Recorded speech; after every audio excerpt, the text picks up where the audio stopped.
to Lotus Living with Shar. I am your host, Shar Andrews, and I am here with the lovely good friend of mine, Dr. Simone Sims. Hey, Dr. Sims. Hey. That's right, you heard me.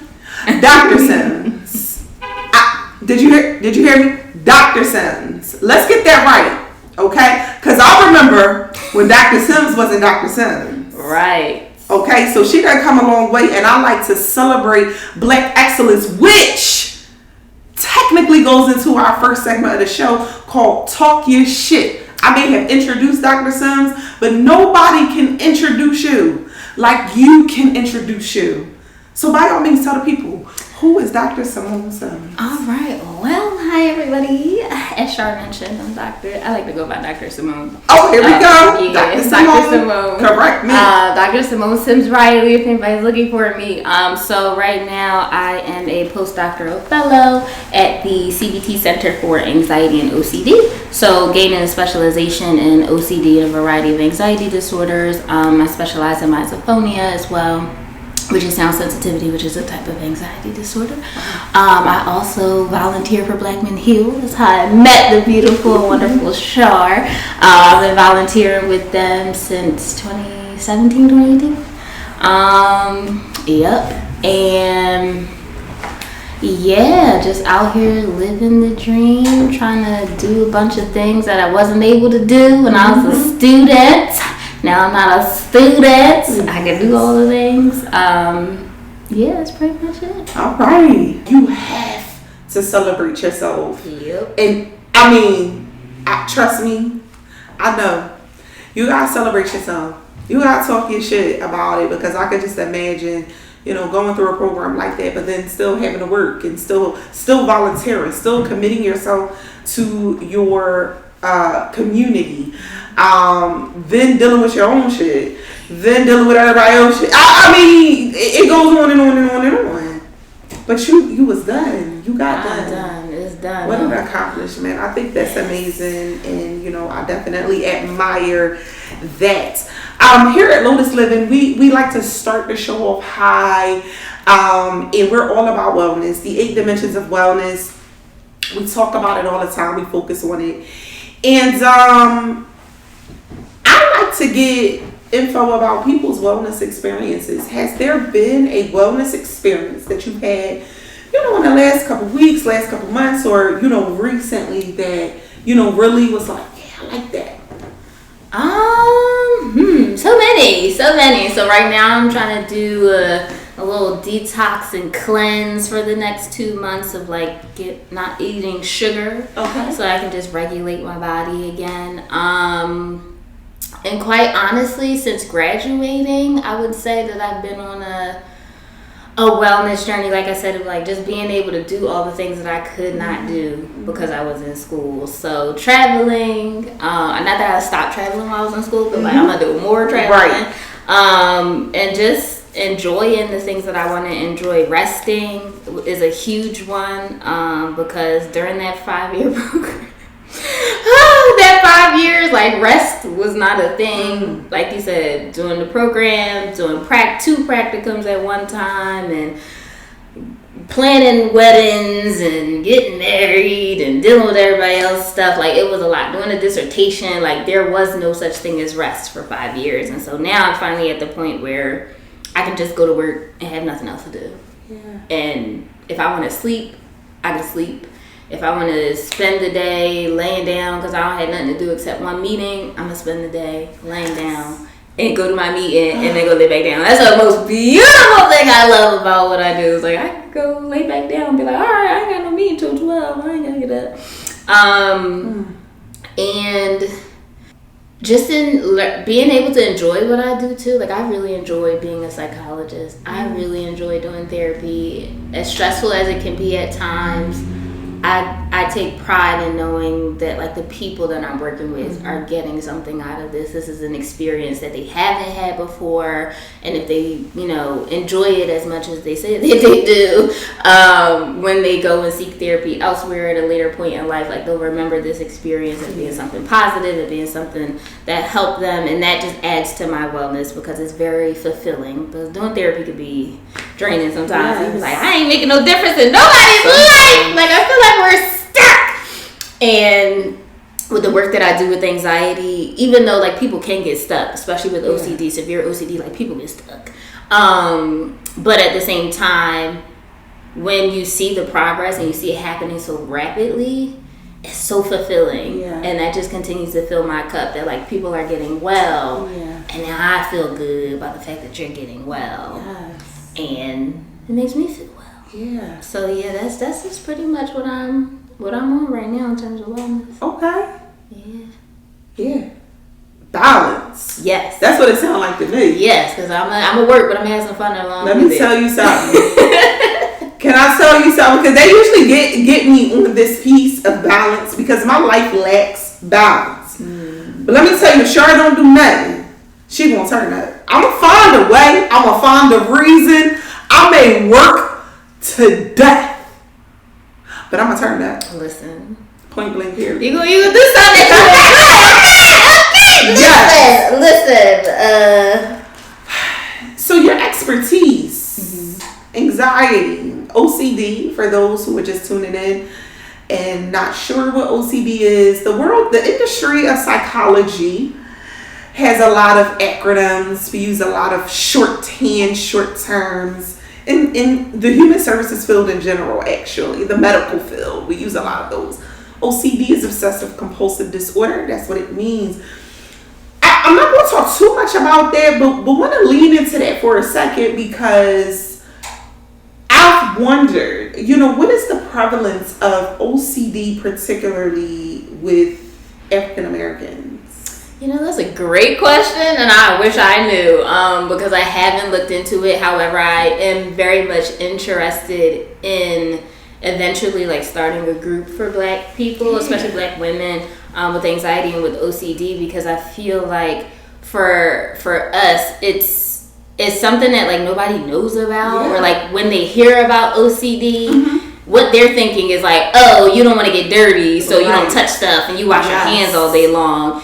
And it's like, that's a part of it. That's contamination OCD. There are so many different types of OCD. Relationship OCD. There's contamination. There's what we call scrupulosity, which is like religious-based OCD. There's moral OCD. There's like sex OCD, pedophilia OCD. Like there's so many different types of OCD. Just right OCD. So I think that for when it comes to understanding OCD in the Black community, it can be really challenging because people's understanding of what it is not what it actually is. And it's like, well, I'm not washing my hands 20 times a day, but like, are you getting upset because somebody like moved, something that you had like stacked up perfectly? Do you feel like, oh, I can't move out of this space until I get this like feeling that like it's okay to move out of this space, like it feels right?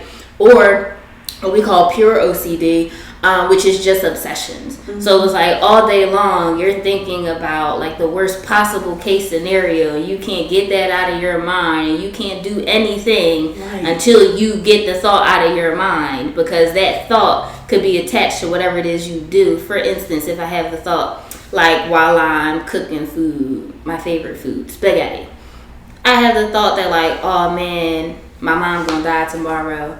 And so now it's like I cut this pepper in the wrong way, so now my mom's gonna die tomorrow. So now I gotta redo cutting my pepper until I feel just right, so that my mom's gonna die tomorrow. And then everything gets associated with my mom's gonna die tomorrow. Every little wrong movement that you feel is wrong is like, man, if I don't flick this light switch the right way, my mom dying tomorrow, so I gotta keep flicking it until it's just right, or flick it a certain amount of times. So that my mom doesn't die. So I think the prevalence rate is something that I would have to look up, but I haven't looked into it. But it's been something that I've been curious about, because I'm like, I don't feel like for Black people, but especially like Black women, we don't talk about this enough. And like we're just going, especially with Black women, we just go through life like whatever, it's fine. Like, we got stuff to do.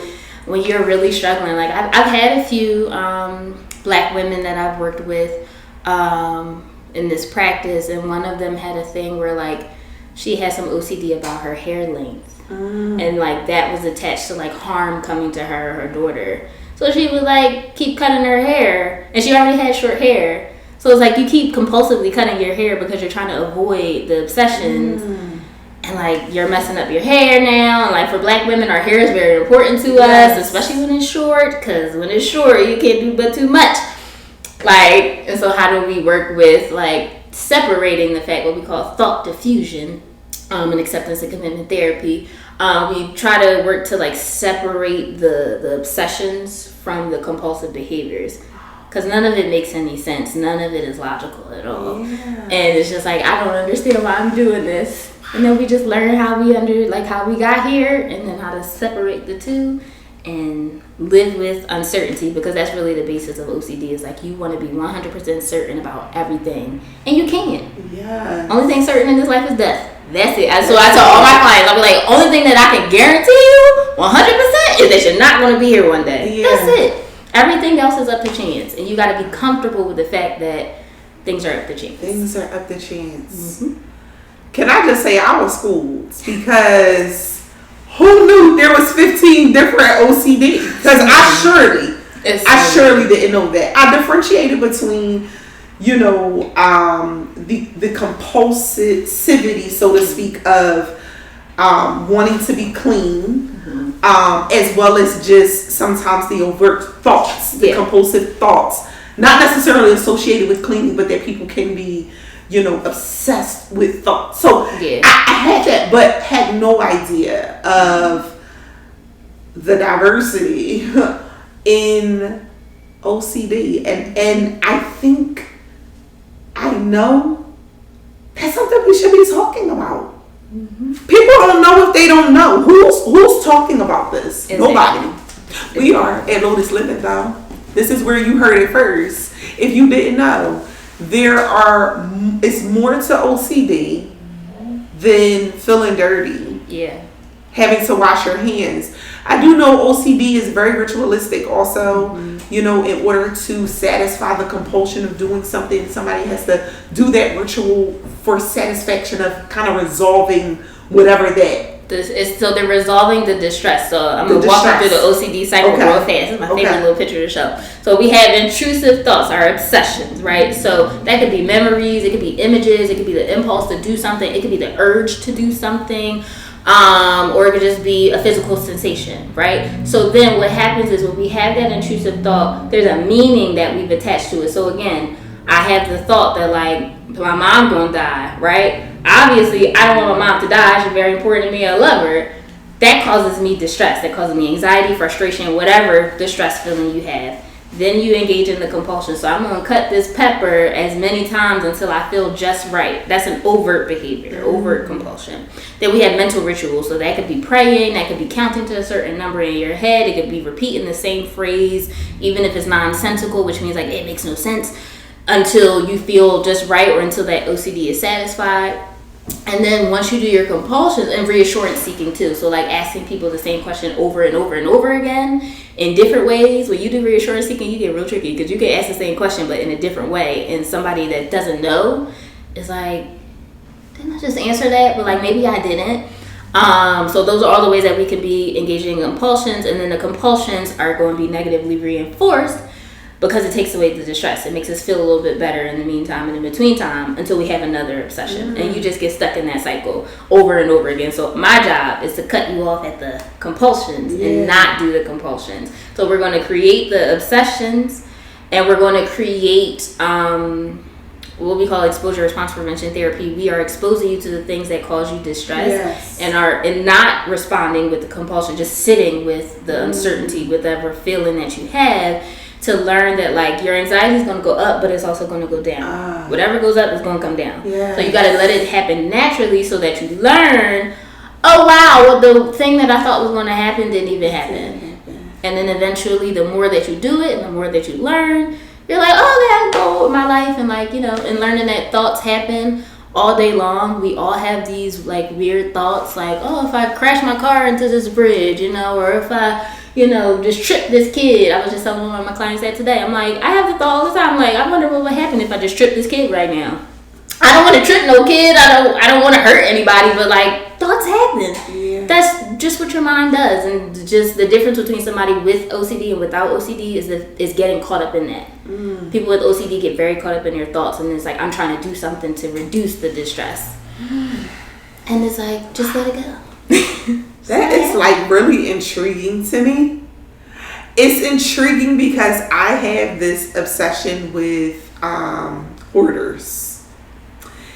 And hoarders, on some level, on a big level, suffer from OCD. Oh, you have hoarding OCD too. Yeah. And of course, we'll have to, another episode talk about hoarding, because hoarding is very intriguing. The trauma behind hoarding. That's what people really don't understand, is that most individuals who are textbook hoarders psychologically is attached to a trauma. It's a trauma response, either grief and loss or a specific trauma, usually something they cannot control. Hoarding is about control. Very intriguing, because people on the outside, all they see is the trash. They see the trash. They see the piles and piles, especially on TV. Yeah. Those are very stimulating circumstances. Yeah. There are people that are hoarders that don't necessarily live that way, because then you have the compulsive just buying things. You can be hoarders with the same shirt, 15 different colors, like you just bought it. That is, kind of that combination. It's a recipe that certain things can live in the same place. OCD is a huge, can I go out on the limb and say it's a spectrum? It is. It's a spectrum. Yeah. OCD disorder. At this point is like, it's an umbrella term. It's an umbrella. All the things that you can experience. And I just think that, when it comes to certain diagnosis, when it comes to certain mental illnesses and disorders, our community, Black and brown folks, not only don't necessarily have the education, but there's discomfort in talking about some of these things. And I think, of course, our goal here at Lotus Living and, in our industry in general, in each of our roles as an expert in the field of psychology, is to normalize the conversation. Having OCD, having a mental illness, having a mental disorder, having, derivatives, so to speak, of a disorder. Maybe you're not OCD, but have ritualistic tendencies, so to speak. Because I myself, I don't think I meet the diagnostic criteria for OCD. However, there are things that I know that you talked about that thought. There are things I think about. I'm like, is this a ritual that I'm doing? For example, I'm going to just put myself out there right now, because this is Lotus Living. And Lotus Living, we live in our truth. Yes. One of the things that I've noticed in the past couple years that I do is that I cannot walk past a trash can with trash hanging out of it. I have to go back and put it back in the trash. Like, for example, I have babies at home. So sometimes, like, my husband may, like, throw the pull-up, right? And you know how sometimes when you throw the pull-up, half of it went in the trash can, the other half is hanging out the trash can? I'll leave it there, but at some point, I'm going to go and I'm going to put it directly in the trash can. And that's with anything. Like, an overfilled trash can, I have to take the bag out. What does it mean to you if you don't? What does it mean? I'm not sure. Yeah, so that's something to think about, right? So like when it comes with OCD, right? Like somebody who may have that obsession, right? The obsession is, this means that like this pull up hanging out of this trash can means that like somebody in here is going to get contaminated. They're going to get sick. And then like they're gonna die. Like my kid's gonna touch that pull up and they're gonna die. So I have to make sure that everything is always in the trash can. I can't leave that at all. Like there's no I can walk away from it and like come back to it. No. It must be done right now. And then that might also lead to the fact that like, okay, well if that was contaminated and I touched it, that means I need to go wash my hands. Yeah, so I don't feel that. Yeah. So it's just like, so it could just be something that's bothering you. you know, I may wash my hands, I may not wash my hands. I just be honest. Cause like it's nothing wrong with just like touching stuff and being dirty. Like, you're not gonna die from touching the pull-up or putting something, you know, from back into the trash. But that's the thing that makes it a difference between like OCD and just regular life. Like a regular person, and I think just for certain people, but women too, it's like, why couldn't you just put that all the way in the trash can? Like, you just want your space to look a certain way. Yeah. Versus like somebody with OCD is like, oh my God, this hanging out the trash can means that somebody up in this house is gonna get sick and then they're gonna die, and now I'm the worst person in the world because I didn't put that pull up in the trash can when I seen it. That's interesting. I don't know. I have to process that a little more. I'm gonna probably have to call you and kind of walk through that for myself, because it's like I don't have those thoughts. So I'm like, okay, I don't meet the OCD category potentially. I didn't think so, guys. However, just never know. Just that, you know, like something that I noticed. You know, you become aware. You know, when you have a certain like level of training, you become aware of like certain things, and I had never paid attention to that before. But just started thinking about it, like, Char, why do you have to go do that? Like, I've asked myself, why do you have to? And it's almost like, you know, a physical, you can feel that in your body, like having to go back. And it's not something that I obsess over. I don't think about it or anything like that, and can walk away from it. But at some point, if it's not like fixed, and you know, so maybe I think for me, it's a way of me maybe controlling structure. As my life is not structured. And so that's just a way to structure for you. I was like, well, I got this trash, and it is this trash. Like, it's the only thing that I got control over, then I'm going to do it. If ain't nobody else going to do it, I'm going to do it. And I'm quite honestly, the thing that I've learned with working with OCD is that a lot of it is wanting a semblance of control. You want to be able to control what's happening in your life to get certainty. Yeah. But there's nothing in this world that is within your 100% control. Like, there's, no matter how many scenarios you think about, there's always going to be something within that scenario that's going to be out of your control, and then you have to think about, like, okay, so like if that don't work, then what I'm going to do. And there's 1,000 different things that you can do. You're going to spend your time forever. Think about 1,000 different things that you can do, or you're just going to go ahead and live your life. And like, if it comes up, we take care of it. Yeah. Control. Yeah. You know, when it comes to anxiety, you know, OCD has a component of anxiousness to it, anxiety.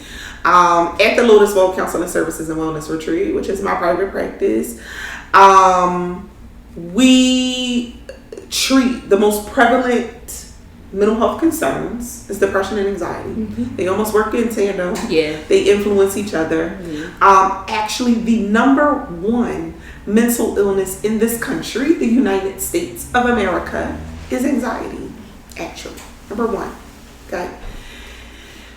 That's a lot to say about how people are feeling right now. And it's like, you know, you and I can tell the country's on edge. The country's anxious. People here are anxious, living anxiety. And, you know, when I was seeing clients full time, and even now with, you know, supervising, you know, clinicians and students, you know, when talking about anxiety, I really focus on control. The goal is to empower the client enough to feel in control. We're not in the cure business. That is not what mental health professionals do. That is not what psychologists do. I'm gonna even go as so far as that's not what psychiatrists do. We don't cure mental illness. Yeah. However, what we can do is mitigate symptoms. We can decrease a person's symptomology, and a lot of times that has to do with how in control they feel. There are people that will probably always be anxious for the rest of their lives. However, how they respond to the anxiety is key. That's it. Being able to self-regulate and manage, okay, I'm aware that this is my trigger, this is what happens. Okay, instead of avoiding it. This is what I'm going to do. It's all about putting tools in the toolbox. That is what we do as mental health professionals. We offer tools. We offer different perspectives. And I tell my clinicians, your client, your patient is not coming in toolless. Everybody's coming in with the tool. Maybe they didn't know it was a tool. Maybe they didn't realize it. Our goal is to help them reveal the tools they have and then add some more. Not to take away the anxiety, but to be able to manage it and be in control of their symptoms. And I think that that's key. Control. People just want to be able to manage their lives on their own terms, their way. And at times when we're talking in a clinical fashion, because we all know we all get anxious, just like we all get depressed, right?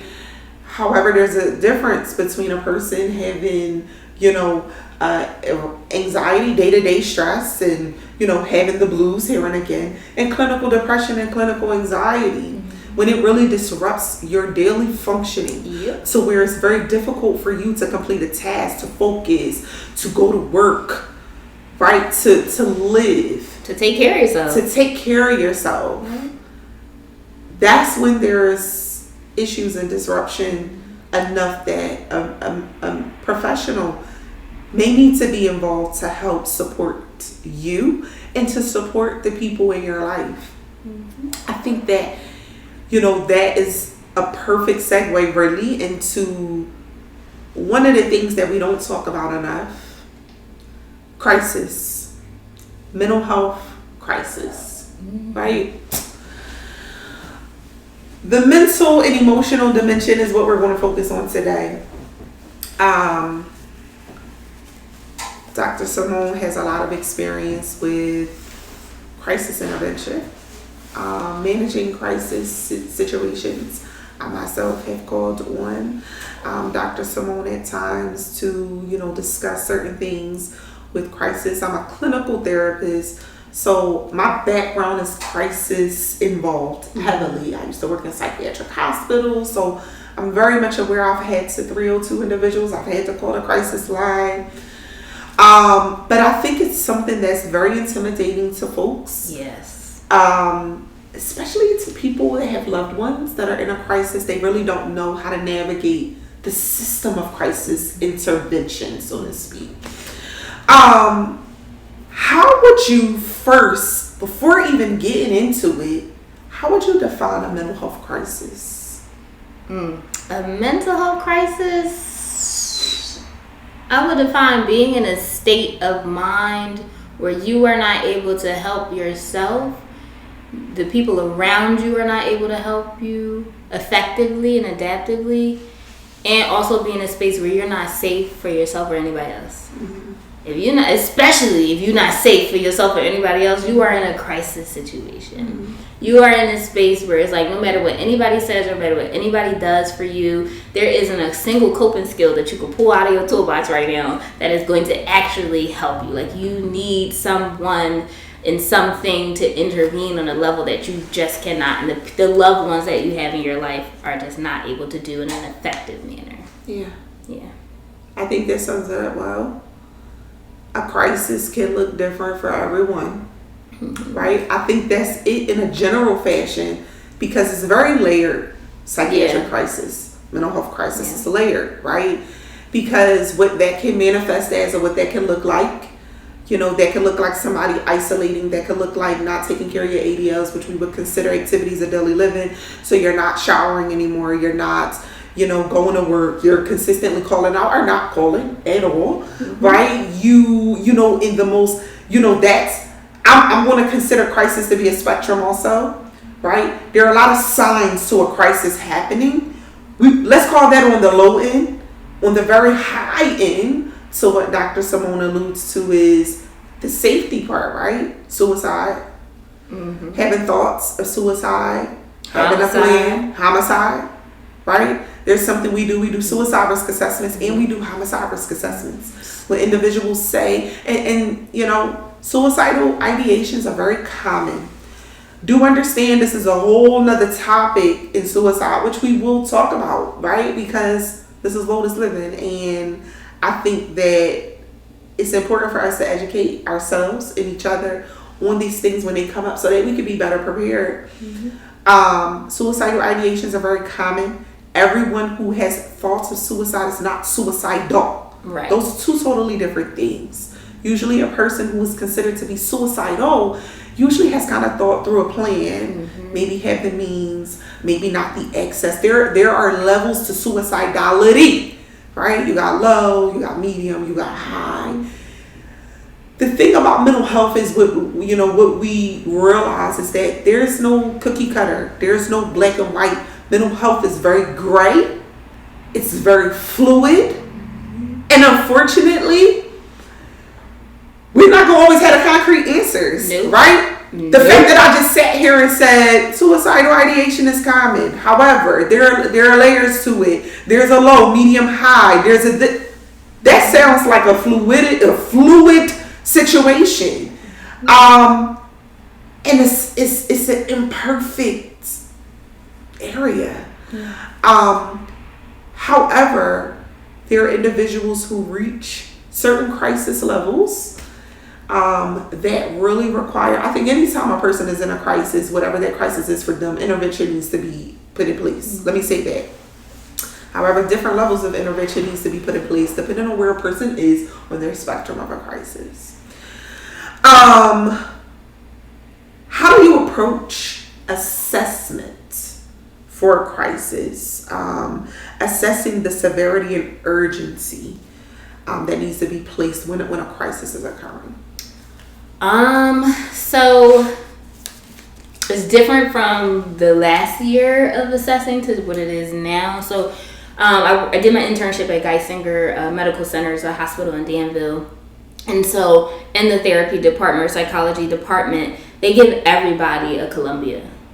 Every single appointment that you have to do the Columbia because we're assessing for your suicidality. So if you score within that medium to high range or moderate to high range for suicidality, that's when we have to ask a little bit further. And so we're asking about means, we're asking about intent, we're asking about, how long have you been having these thoughts? Have you shared with anyone these thoughts? And then just kind of like assessing the problem further, like how can we reduce your means?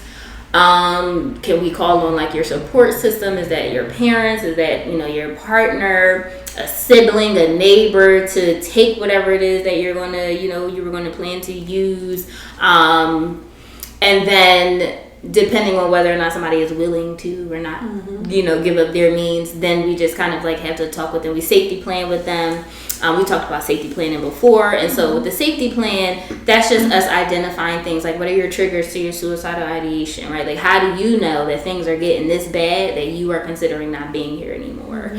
What are some things that you can do on your own without involving anybody to help you with those thoughts? What are things that you can do with other people to serve as a distraction from the thoughts? So it's not that you're sharing that with them, but they're just here to distract you. So it's like I could go for a walk with my best friend, or I could go out to dinner with my partner to serve as a distraction. They have no idea that you're having these thoughts. Then it's like the next level is like sharing that with your support team. Also including people like professionals that you work with.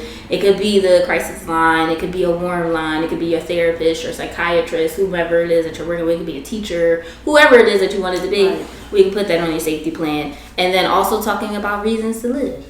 Like why do you want to be here? What's a good reason for you to live? Is it your pets? Is it, like I say, you got a partner, you got a family, you got kids, whomever, or it's just because like I really enjoy life, but like today is just a really hard day. That's cool too. That's a great reason to live. That's a great reason to have some hope. Right.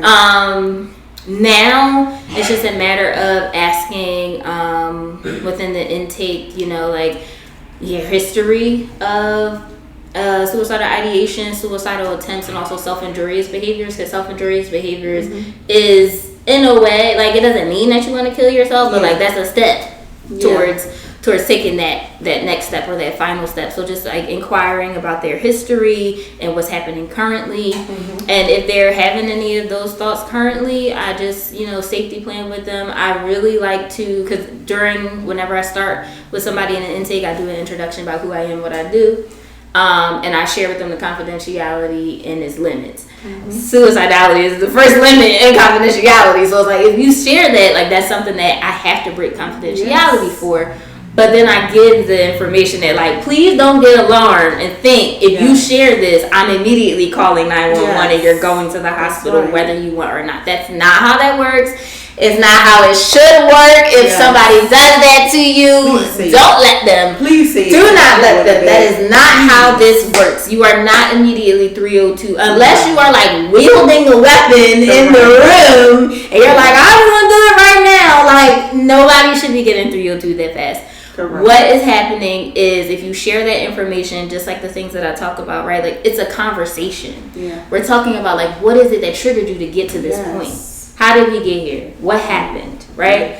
Once we identify what happened, okay, so what are the things that you've already tried to do to help you stay away from that as an option? Right. Because I did a training, I went to the psychotherapy summit in DC last year.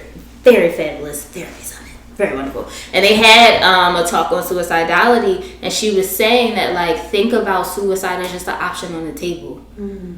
You got to put more options on the table. Yeah. It's like, I'm not saying that you can't kill yourself, because if that's an option for you, it's an option for you. Yeah. But what else can we put on your table for you to choose from? So that's not the only option that we're going for. Or it's not the first option that we're going for, because we're trying to build hope in these people. Because usually when we get to the point of suicide, we feel like there's no hope for anything. That's right. Like, it's no matter what I do, no matter what I say, like, nothing's going to be better. And it's like, it could be. It could be. It definitely can be better. But we had to figure out, like, what's actually going to help you to be better. Yes. And again, putting more things on your table outside of just suicide for you to choose from. A buffet, if you will. Yes.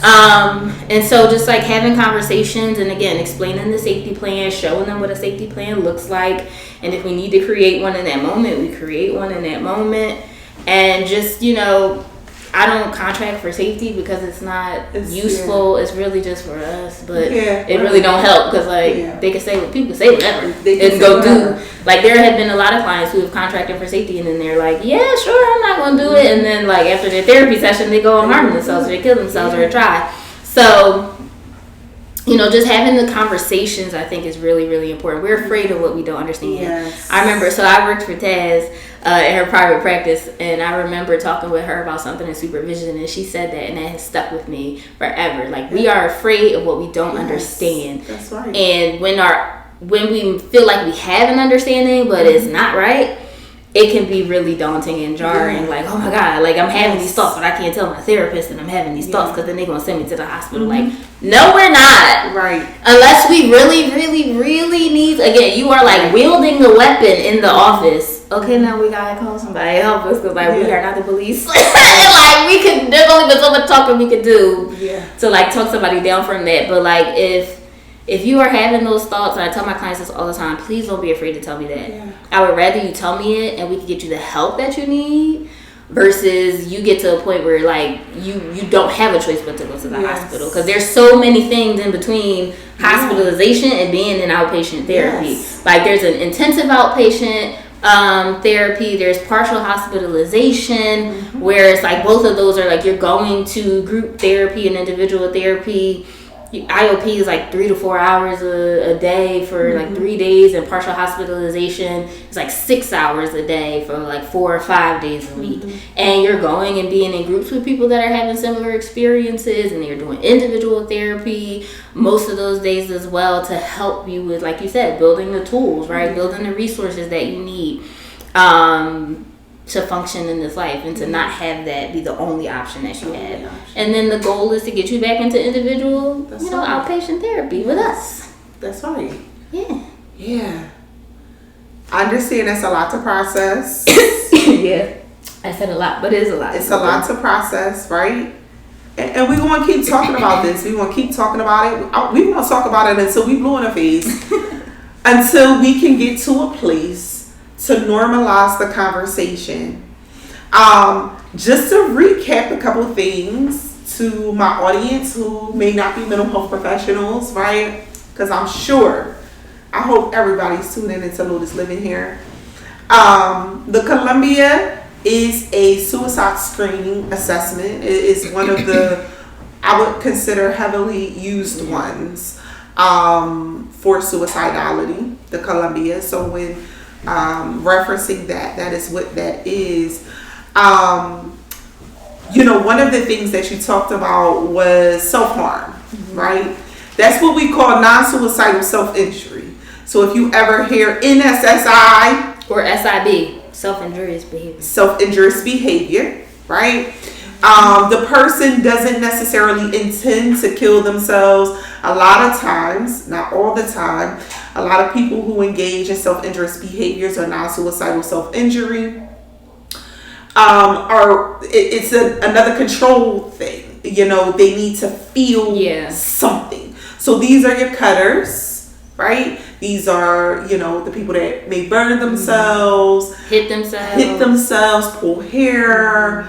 Now, pull hair, not necessarily trichotillomania, which is a little bit different. That's an anxiety disorder. It's a little bit different. That's an anxiety disorder. Okay, with the hair pulling, that comes from a different place. That's a different manifestation, but their idea is to feel something because they're so unwell that they're numb.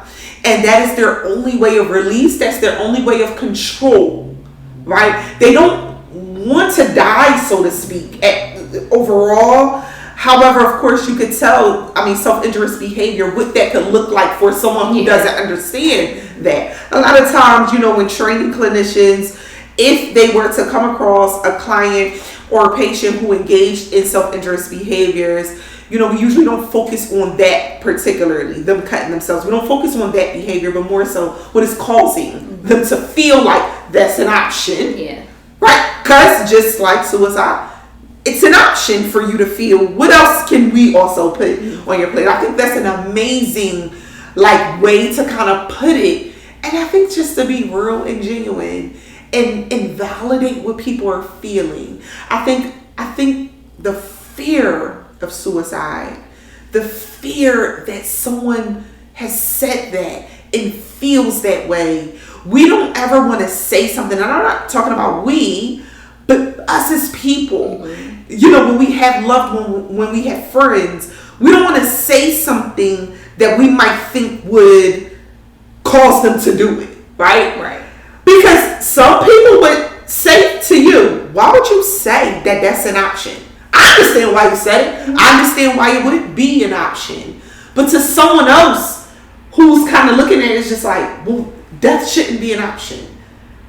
But we have to look at this in a very different way. Anything is an option. Because who am I to tell somebody what to do with their life? That's none of my business. That's your business. If that's an option for you, it's an option for you. I can't tell you what is and what is not. I'm just here to help you figure out what other options. What other options? And of course, to empower the person to choose life over death. That is the goal. We want our patients to live. Right. Definitely. But we also need to be real. We also need to be validating. We also need to understand that, people are thinking a lot of different things, If therapy is nothing, it's about choice. So when a person, and do understand, this is a skill that therapists develop over time, right? Sometimes lay individuals don't understand it, but therapy is about choice. When we're talking person-centered, right, that person is involved in your treatment.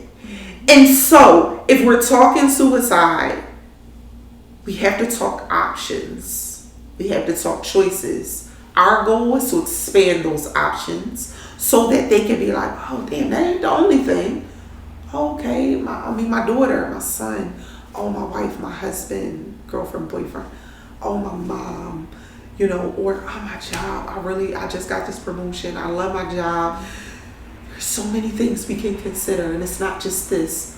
Hope has to be restored.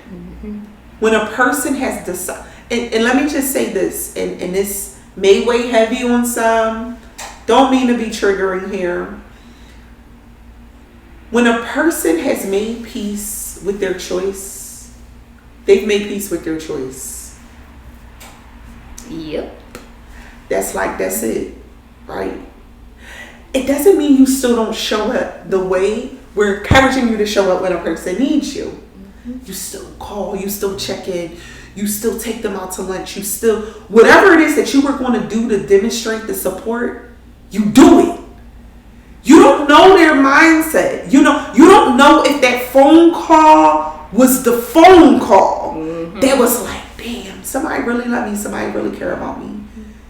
You could still make that phone call though, and they still genuinely feel like, Simone love me, she care about me, and they still follow through on their plan. It had nothing to do with you. Nothing at all. Ain't got nothing to do with nobody but that person. That's it. And that is what it is. Hard pill to swallow. Very difficult to understand. I truly am 1,000% in agreement with Saz. I often say that myself. People fear what they don't understand. That is why you have conspiracy theorists. Conspiracy theories are motivated by fear. Sometimes I find that it's the non-complexity, and I'm not sure if that's a word or not. We making it one. And that's fine. Of the truth, right? Sometimes the truth is so simple that we can't accept that, so we have to make it more than what it is. Yeah. Prime example, real short example I'm going to use is Kobe Bryant. Rest in peace, Kobe. But when Kobe Bryant passed away, so many conspiracies started to be generated. Because to think that a GOAT like that, an amazing person like him, his daughter could die, and all the other victims of that crash that day, could die in a helicopter crash because of potential choices that the captain made, the weather conditions, the area in which it's too simple. Kobe Bryant couldn't just die because of a crash like that. It had to be the Illuminati. It had to be because he was doing his documentary for Dr. Sebi, and they did. No, honestly, it was an unfortunate accident. Because that man flew helicopters everywhere to practice, everywhere. It was an unfortunate, crazy accident. But sometimes the simplicity of that, when people are just not willing to accept it, they have to draw another narrative because something else bigger had to occur for that to make sense. And I understand it's a trauma response. It's a refuge. But it is what it is, right? How does empathy play a role in crisis situations? How important is empathy when a person is going through a crisis? My God, it's the most important thing, to be quite honest, because it's very easy to come across in such a cold way. I think that when people are working in mental health and they get burned out, it's very easy to just come across like real cold. Like, listen, this is what we gotta do. So like, if you gonna do it or not, like, because you burnt out from the fact that like this is something that you deal with on a regular basis. So I think that it's very important because, like you said, right, like that one phone call could be the thing that like makes somebody change their mind and be like, oh man, this person really cares about me. In this field, you need to have a lot of empathy anyway. But it's like, imagine how you could use your empathy to instill the hope that somebody needs. If I'm sitting here telling you that, like, nobody in this world cares about me, not my family, not my friends, nobody, not my partner, being able to be in a one-on-one therapeutic relationship could really be the thing that holds somebody together. Yeah. Could really be like, you know what? I can feel your pain right now. I can see it in you, but I can also physically feel your pain right now. And I'm really sorry that you're going through that right now. It's got to be hard. It's got to be really challenging. What have you been doing to even make it through all of this right now? How have you been holding on right now? Right? Because it's like, I can understand I may not be able to like fully understand, but in some semblance, help me understand what it is that you're going through. Because a lot of the times when people choose that as an option is because, again, they feel like nobody's understanding them. They feel like nobody cares about them. There are so many people out here that do care about you and that want to understand you, but like, you gotta be willing to open up about it and tell me so that I can understand. But my empathy is going to help to bring that out of you. It's going to show, right? It's going to demonstrate that like, This is a genuine relationship where I'm really concerned about your safety, and I want you to live. Yeah. So how can we do that together? I want you to live. How can we do that together? You may not want to live right now, and that's okay. That's cool. Sometimes a lot of people don't want to live right now in this moment, but that doesn't mean that in the next moment we won't want to. Yeah. So what is it that we can do together, right? And again, pulling these people in such a way that lets them know that like there are people that are going to be there for me. Yeah. And that there are people that care for me, because that's really what it's all about. It's like you feel like nobody care about you. Yeah. And we do. And we do. We care about you. Restoring hope. Restoring hope. Hope is being able to accept things are not good right now.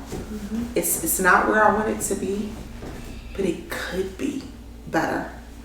Things could be. Hope is only about what could be. Exactly. And how would you know if you weren't weren't here no more? We would never know. You gotta see it through. And I think it's that part. It's that part. Empathy. We definitely have to be empathetic. There are a lot of folks that I've noticed in this field that I wonder, why are you here in this field? This is not the field for you.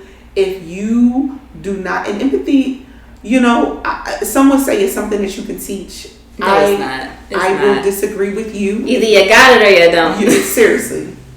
I think it's something learned. Right? Now, when I say can be taught and learned, those are two totally different things.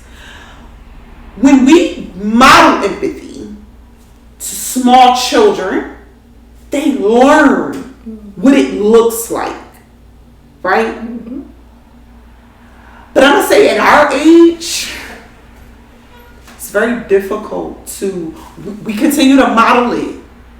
But there's a character issue with empathy. It's connected to a person's character, a person's personality. There are some people who lack empathy because they can't manifest empathy. There's a lack of it because they can't do it. For example, there are some personality disorders, for example, that lack empathy because, they have a personality disorder. That disorder doesn't allow room for empathy. Like narcissistic personality disorder, for example, right? For all my narcissists out there watching, this is for you. No shade.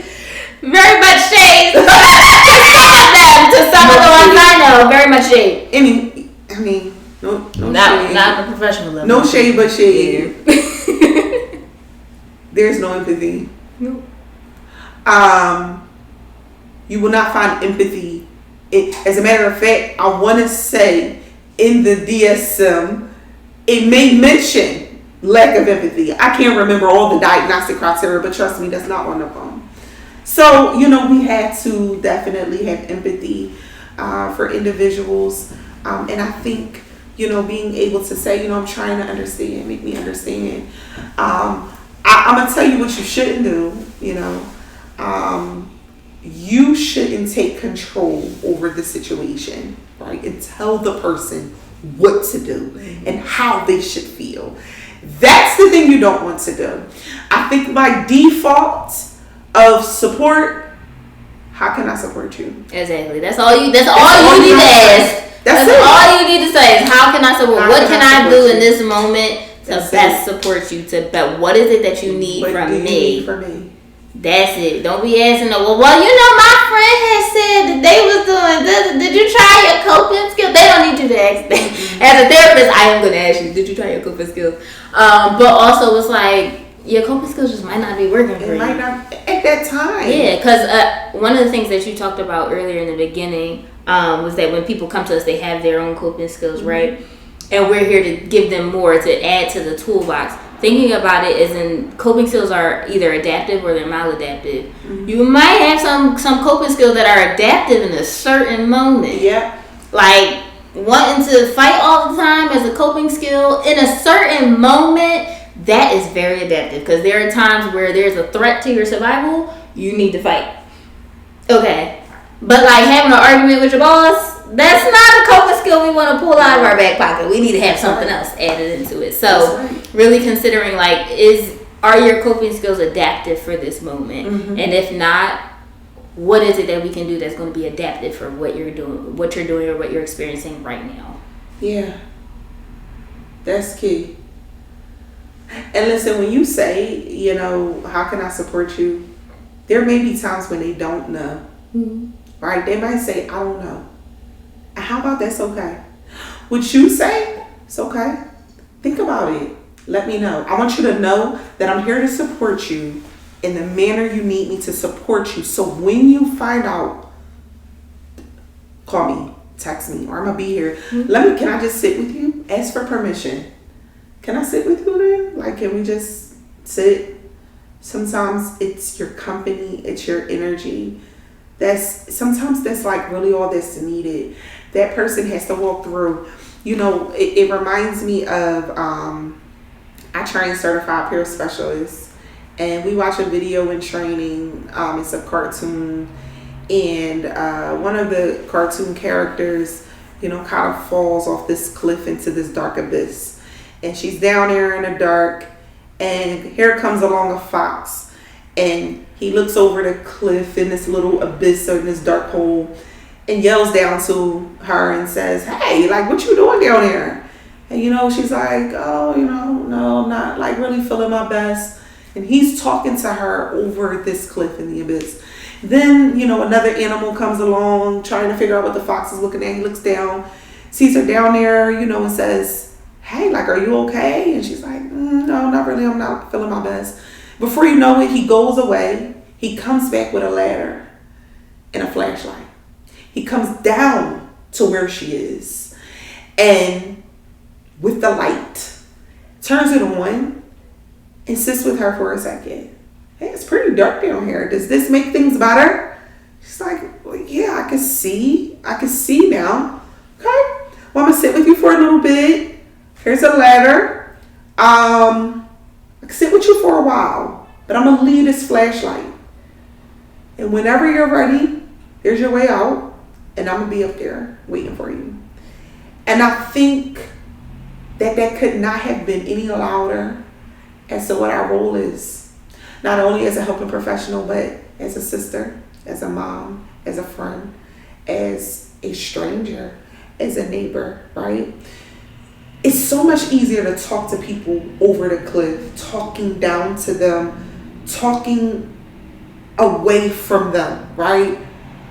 But to come down to somebody's level with your light. He had a light to share, a light that he could leave. However, as a caregiver, as a person who may be in the mix with the person you're trying to help, you still gotta self-preserve. Mm-hmm. You can give them the light and you could tell them, I'm gonna be here when you're ready. But no matter what, they gotta come out of there alone. She has to choose to come up the ladder. Mm-hmm. But now she can see. She couldn't see her way back up the cliff. But he sat there with her. Sometimes we gotta get on the level of where people are, folks. We gotta be in the dark with them. But bring her a light. And sometimes leave a little bit of it.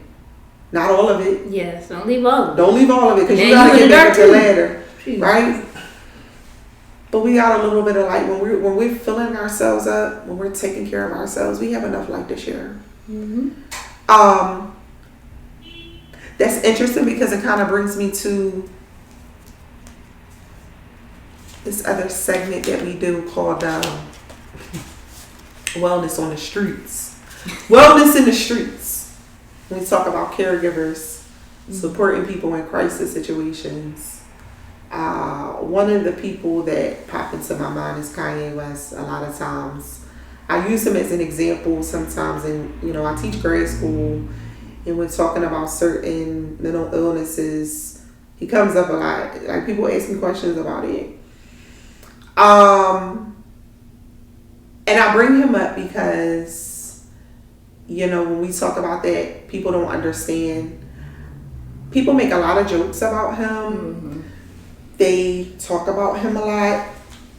especially when he's in his manic moments, right? Yeah. Because we know. Yeah. What would you say to a loved one, a caregiver of a person? How should they seek support when trying to manage a person in a crisis situation? I've dealt with this many times, especially with somebody whose child has bipolar disorder. One, how are you taking care of yourself? You need to be in your own therapy, because it's a lot to be a caregiver of somebody with a mental illness, but especially severe mental illness like bipolar disorder. It is a lot, and especially when they're not medicated appropriately so that they can maintain some sense of stability about themselves. It's a lot to deal with. So you need to have your own therapist. I will also say recognizing when, like you said, you get down with them on their level and you give as much support as they're willing to receive. And then you have to know when, like, you gotta walk away from stuff sometimes. Yes. Like, it's really, really hard to accept the fact that, like, you do have to walk away from people and, like, let them have their own thing and let them go through their own thing, and because you can't force anybody into help. Again, it's all about choices, and so they may not be in a headspace where, like, they can accept help in this moment from anybody right now. And again, unless they're a danger to themselves or others, it ain't but so much you can do. Yes. We can't force people to take any medication. We can't force people to go to therapy. We can't force them to go to group. Like, we cannot force people to do anything. And so all you can do in those moments is to just be there and provide the support the best ways that you can. If that means making sure that their activities of daily living are taken care of. Did you shower today? Make sure you shower, you brush your teeth. Make sure did you eat? Making sure that they have those basic things, those basic needs are being met to the best of your ability. Everything else that they do is like, all you can do is be like, all right, well, when you're ready, I'm here for you. And take care of yourself, because they will, unfortunately, you could be dragged right down with them into that space. Yes. And then you are angry and you're having a really hard time and you're struggling to keep things together, because it's like, all day long I gotta deal with this. Yes. And I had a client whose son was like in his early 20s, and he had bipolar disorder. He didn't want to be on medication, which a lot of people do not, for various reasons. And he was just like ripping and running the street, and it was stressing her out. And like calling her while she was at work, she's like, I got a job where he can't be calling me like this. I will lose my job. I can't come and get him because he's fighting in the middle of the street every day. Like, I gotta work to take care of him and take care of my other son and take care of myself. It's like, I don't know what to do. And a lot of it was because, one, you don't understand bipolar disorder. Nobody has ever explained it to you in a way that it's going to make sense. So we got to start there. She was in her own therapy. She was coming to see me for therapy. Let's start there with educating you about what it is that he's experiencing and what you can look forward to moving forward in his life. And then two, it's like, how are you taking care of yourself and recognizing when your support has to stop? Yes. Because he's a grown adult who makes his own choices and his own decisions. You can't force that man to do nothing. So if he don't want to take his medication, he don't want to take his medication. Okay. Yes. All right, you don't take it, then you don't take it. All I can do is make sure that, like, you got somewhere to go and a time to lay your head and be safe, and you got some food and you got some clothes on your bed. If that's all I got, then that's all I got. And that's defining boundaries of support too.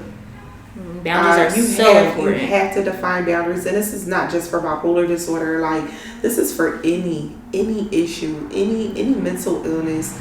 You have to define what your support is. Substance use, we see this a lot too, right? You have to define those boundaries, and I mean, heavy on the take care of yourself. And it's like, Kanye, story kind of plays out in front of our eyes. I'm not one of those people, no shade to anybody else, who chuckle when he's in his manic states. It's very sad. It makes me sad. Because people really don't understand what he's managing.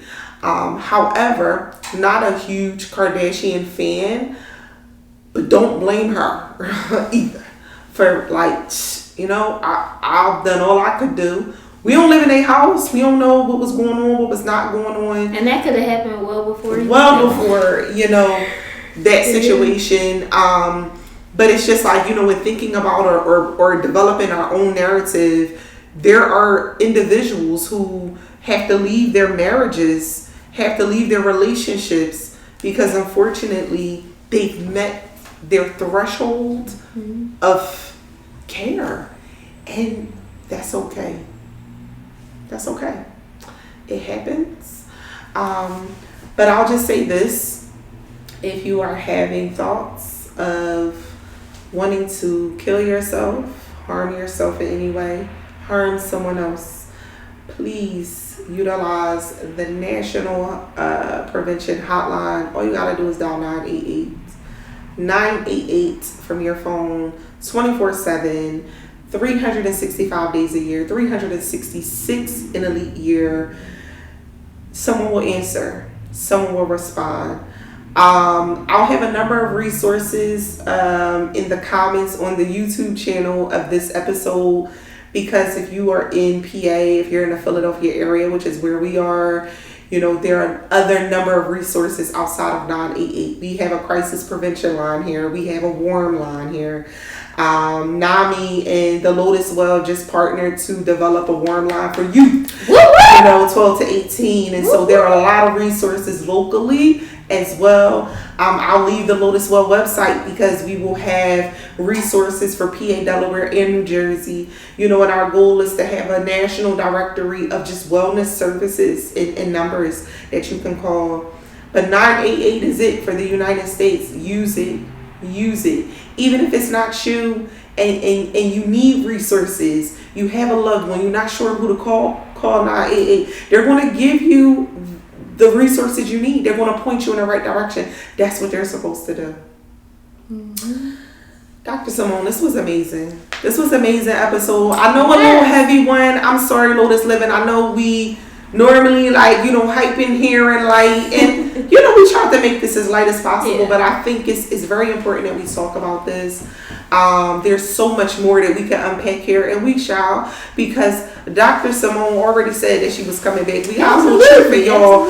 Come season 2, we got a little treat for y'all. But I appreciate you coming.